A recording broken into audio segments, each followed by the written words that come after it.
Hello everyone! It's me again, Mami Rona, ang isang certified solo nanay tindera.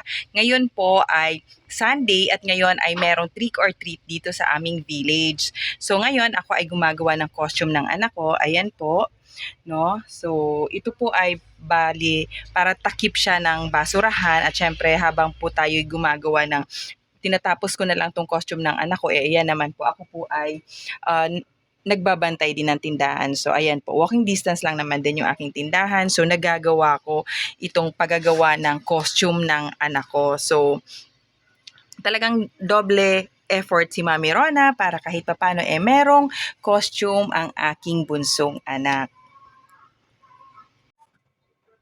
At ayan na nga si Mami Rona, busy magdikit-dikit ng gagawing takip ng kanyang basurahan. Siyempre, ito ay gawa lamang sa cardboard.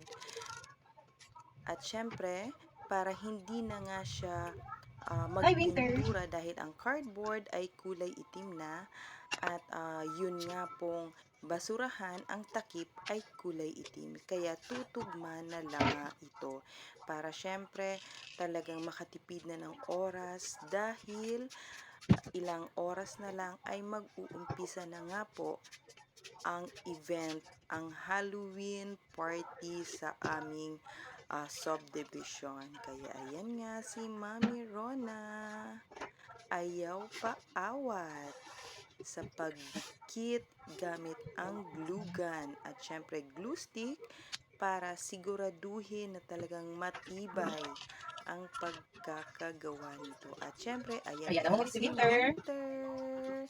Nangungulit sa mami. Ayan, kinuha pa ni Winter ang aking ginupit na cardboard.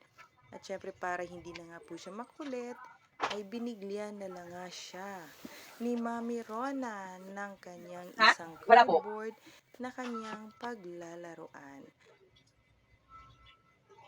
May nagtatanong kung meron daw giniling na karne. So, wala naman po ko nung binibenta dahil ang binibenta ko lang naman po ay yung mga laman.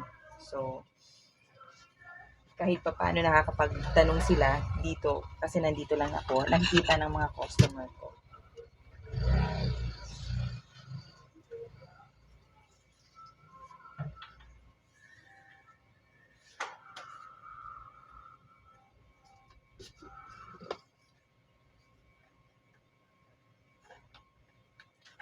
No.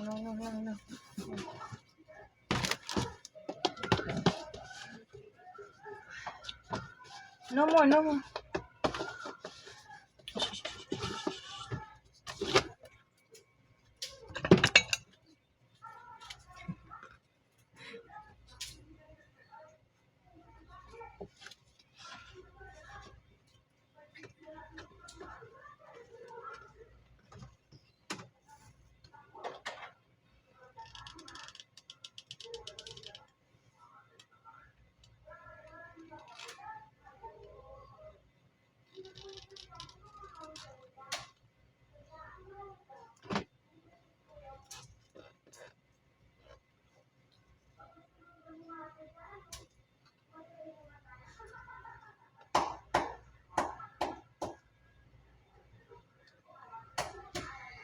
Ito po ang magiging costume ng anak ko. Bali, ang category na sasalihan niya ay ang unique costume. So, nag-decide ako na ang magiging costume niya ay ang basurahan. So, ayan po, meron biodegradable, ito naman ay recyclable, and then ito naman is non-biodegradable. At syempre, ito po yung ginawa kong takip. Ayan, so may takip siya.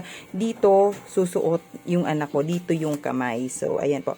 Maya-maya po, ipapakita ko kung ano yung magiging outcome nitong costume niya. So, ayan, unique talaga. Since ang magiging theme niya po ay parang recycled materials at saka syempre po parang all about environment. So bumili ako nitong recycled na parang puno siya. Ayan. Binili ko to sa bayan ng Marikina. Ito yung hahawakan niya. Just to represent na talagang yung kanyang theme is about environment. At saka syempre waste segregation. At syempre ito naman din po yung nabili ko rin, recycled materials din. Ito naman ay parang Christmas decor na isasabit ko doon mismo sa kanyang susuotin na basurahan. At syempre, ito naman po ang kanyang magiging headdress. Ayan. Ito po ay in-order ko lang din online. So, ayan. Parang green and white flowers. So, ayan po. So, ito lang po yung kanyang magiging prop. So, simple lang, pero it's about environment and Mother Earth talaga ang kanyang theme. Talagang unique ang aming pinili na sasalihan, unique costume. So, ayan nga po ang event place. Maraming mga bata ang sumali at syempre ang mga parents ay abala din sa pag-aasikaso ng kanilang mga anak. Enjoy, enjoy ang trick or treat!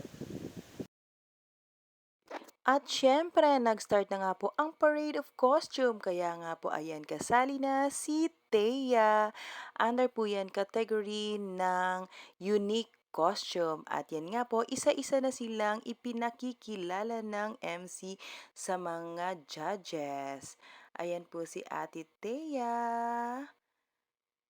Isa nga po siyang environmentalist or loving the Mother Earth.